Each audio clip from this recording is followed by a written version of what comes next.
Exercise number 6.2 आज करेंगे। इसका क्वेश्चन नंबर 1 है, for each of the following right angle triangle. हमारे पास राइट एंगल ट्राइंगल है। राइट एंगल ट्राइंगल्स हम जिसमें हमारे पास 90 डिग्री का जाविया बन रहा हो। यहाँ देखें, अब अगर एक हमें यहाँ पर ट्राइंगल है तो यहाँ पर इसके जो है हमारे पास 90 डिग्री का एंगल बन रहा है। इसको हम राइट एंगल ट्राइंगल बोलेंगे। यहाँ पर देखिए उसने कहा है कि फाइंड द ट्रिग्नोमेट्री रेशियोज। हमने ट्रिग्नोमेट्री रेशियोज फाइंड करनी है और ट्रिग्नोमेट्री रेशियोज देखें हमारे पास क्या है। साइन थीटा हमारे पास होता है perpendicular by hypotenuse. Cos theta हमारे पास होता है base by hypotenuse. Tan theta हमारे पास होता है परपेंडिकुलर बाय बेस। और इसी तरह हमारे पास जो है कोसेकेंट थीटा। कोसेकेंट थीटा होता है हमारे पास 1 बाय साइन थीटा। तो यहाँ पर जो हमारी साइन की वैल्यू होगी परपेंडिकुलर बाय हाइपोटेनियस, वो उल्टा हम उसको कर देंगे। हाइपोटेनियस ऊपर आ जाएगा और परपेंडिकुलर हमारा फ्रैक्शन के नीचे। इसी तरह हमारे पास सेकेंड थीटा होता है। सेकेंड थीटा हमारे पास होता है 1 बाय कोस थीटा। तो कोस थीटा की वैल्यू जो है बेस बाय हाइपोटेनियस, इसको हम उल्ट देंगे।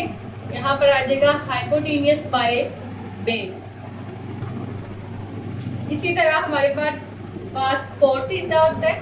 कोट थीटा जो है वो हमारे पास होता है sine theta by cos theta.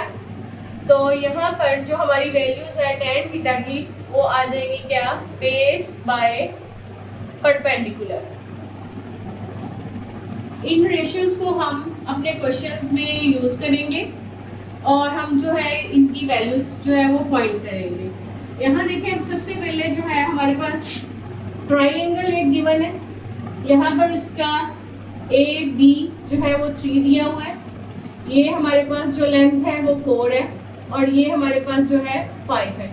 सबसे पहले तो हमें ये मालूम होना चाहिए यहाँ पर कि हमारे पास जो है एंगल कौन सा है। यहाँ पर देखिए एक 5 भी है एंगल और यहाँ पर थीटा एंगल भी है। पर हमारे जो क्वेश्चंस की डिमांड है वो हमारा सबसे पहला जो क्वेश्चन है वहाँ पर हमारे पास है साइन थीटा।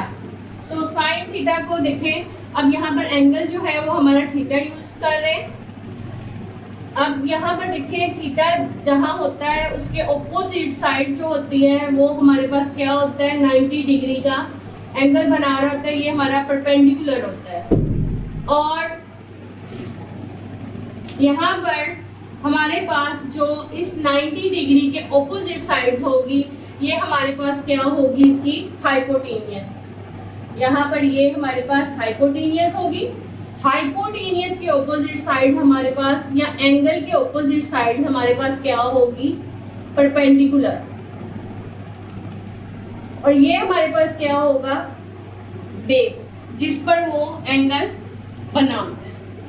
अब चलते हैं क्वेश्चन की तरफ। सबसे पहले है हमारे पास साइन थीटा। साइन थीटा हमें मालूम है कि वो इक्वल होता है परपेंडिकुलर बाय हाइपोटेनियस।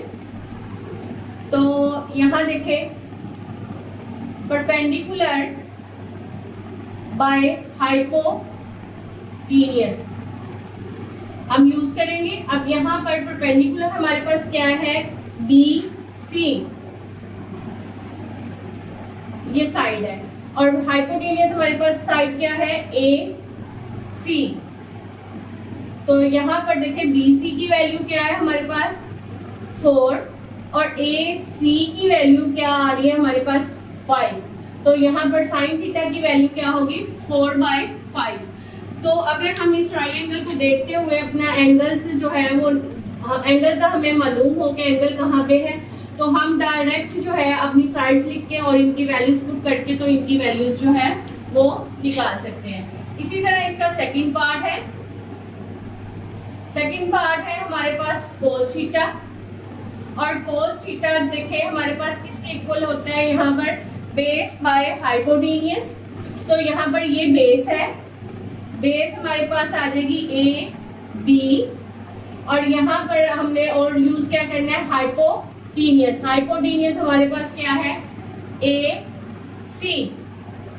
तो ए बी की वैल्यू देखें मेरे पास क्या है 3 और हाइपोटेनियस की वैल्यू मेरे पास क्या है 5।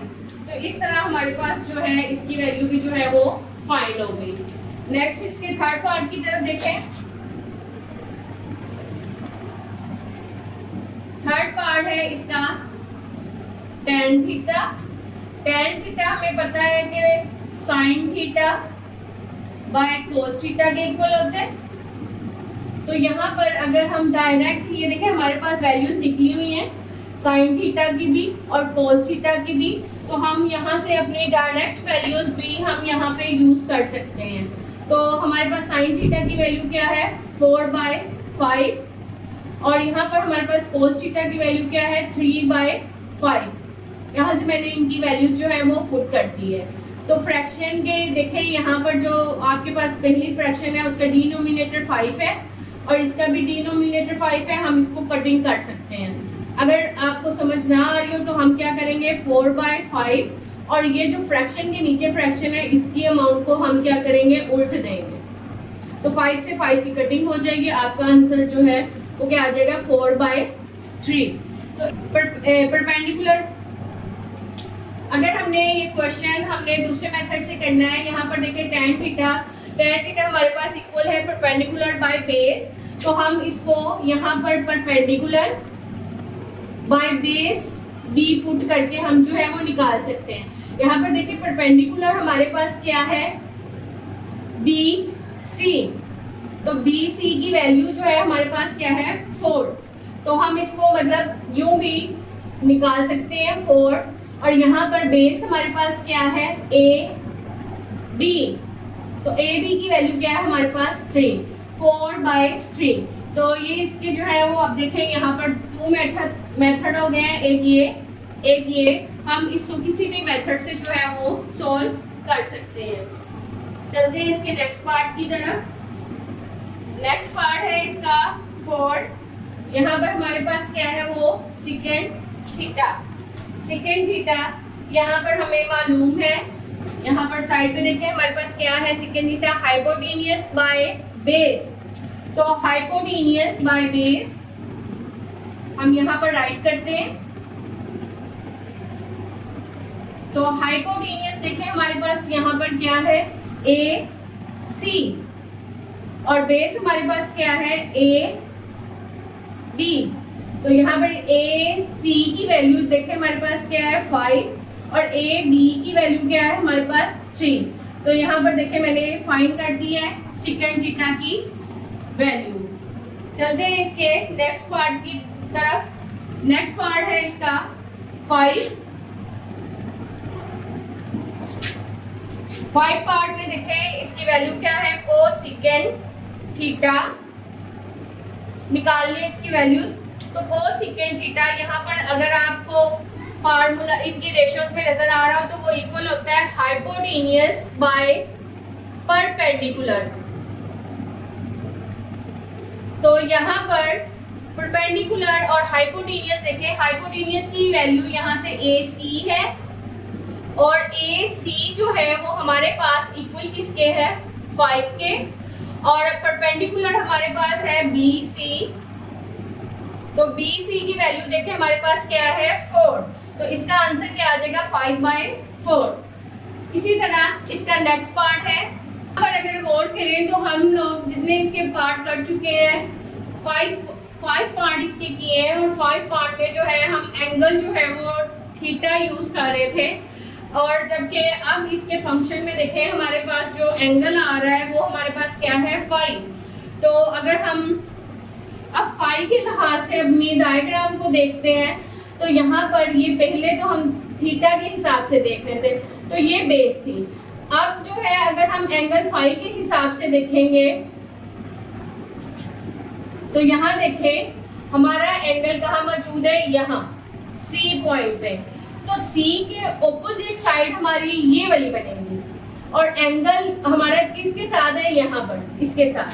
तो ये हमारी क्या होगी बेस और ये हमारे पास क्या होगा परपेंडिकुलर। ये एंगल फाई के लिए वर्क हो रहा है। जब तक हमारे पास थीटा एंगल रहा है तब तक हमारे पास ये बेस थी और ये हमारे पास परपेंडिकुलर था। अब हम फाई के लिहाज से वो हमारा फंक्शन दिया है, तो हम उसके लिहाज से ये क्वेश्चन को सॉल्व करेंगे। तो अब फाई यहाँ पे है तो उसकी ऑपोजिट साइड हमारे पास ये बन रही है, तो ये परपेंडिकुलर होगा, और ये हमारे बेस के ये परपेंडिकुलर के ऑपोजिट है, तो ये हमारे पास क्या है, हाइपोटेन्यूस है।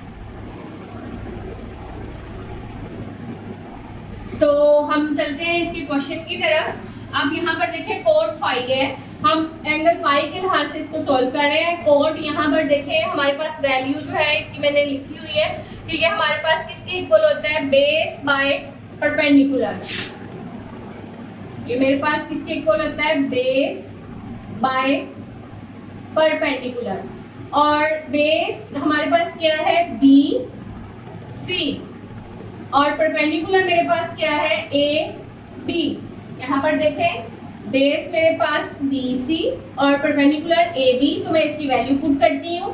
बेस की वैल्यू हमारे पास क्या है 4 और परपेंडिकुलर की वैल्यू क्या है मेरे पास 3। तो इस तरह ये इसका क्वेश्चन जो है 6 पार्ट इसका कंप्लीट हुआ। चलते हैं इसके नेक्स्ट पार्ट की तरफ। नेक्स्ट पार्ट में देखें हमारे पास अब है tan फाई। अब tan फाई यहाँ पर गिवन है परपेंडिकुलर बाय बेस, तो यहाँ पे मैं इसको पुट करूंगी परपेंडिकुलर बाय बेस, और परपेंडिकुलर देखें मेरे पास क्या है, उसकी वैल्यू 3। डायरेक्ट भी हम पुट कर सकते हैं और इसकी साइड राइट करके भी हम जो है वो पुट कर सकते हैं। तो बेस मेरे पास है बी सी, तो यहाँ पर ए बी की जो वैल्यू है वो है 3 और बी सी की वैल्यू क्या है 4। तो इस तरह ये पार्ट भी कंप्लीट हुआ। इसका नेक्स्ट पार्ट देखें, नेक्स्ट इसका 8 पार्ट है। 8 पार्ट में दिया हुआ है हमें कोसेकेंट फाई। ये फंक्शन ये एंगल हमारे पास इसमें जो है फाई यूज हो रहा है, और यहाँ पर देखिए कोसेकेंट हमारे पास किसके इक्वल होता है, हाइपोटेन्यूस। ये हमारे पास हाइपोटेन्यूस बाय परपेंडिकुलर। तो यहाँ पर हाइपोटेन्यूस हमारे पास क्या है ए सी, और परपेंडिकुलर हमारे पास है ए बी। जस्ट इनमें हमने वैल्यूज लिखनी है, इनकी रेशियोज ही हमने निकालनी है। और ए सी देखें हमारे पास क्या है 5 और ए बी जो है वो मेरे पास क्या है 3। तो इस तरह ये मैंने जो है कोसेकेंट फाई की भी रेशियो जो है वो फाइंड कर ली है। इसका नेक्स्ट पार्ट है, नेक्स्ट पार्ट है सेकेंड फाई। तो सेकेंड फाई देखें यहाँ पर सेकेंड के लिए हम कौन सी रेशियो जो यूज करते हैं, hypotenuse by base. Hypotenuse by base, तो यहाँ पर हाइपोटेन्यूस किसके इक्वल है, ए सी के, और बेस जो है ये है मेरे पास बी सी। तो यहाँ पर ए सी की वैल्यू हमारे मेरे पास क्या आ जाएगी 5 और बी सी की वैल्यू मेरे पास आ जाएगी 4। तो इस तरह जो है इसकी सेकेंड फाई की भी जो है वो रेशियो जो है निकाल दिया 5/4। अब इसका जो नेक्स्ट पार्ट है वो है कोस फाई। यहाँ देखिए इसका नेक्स्ट पार्ट कोस फाई।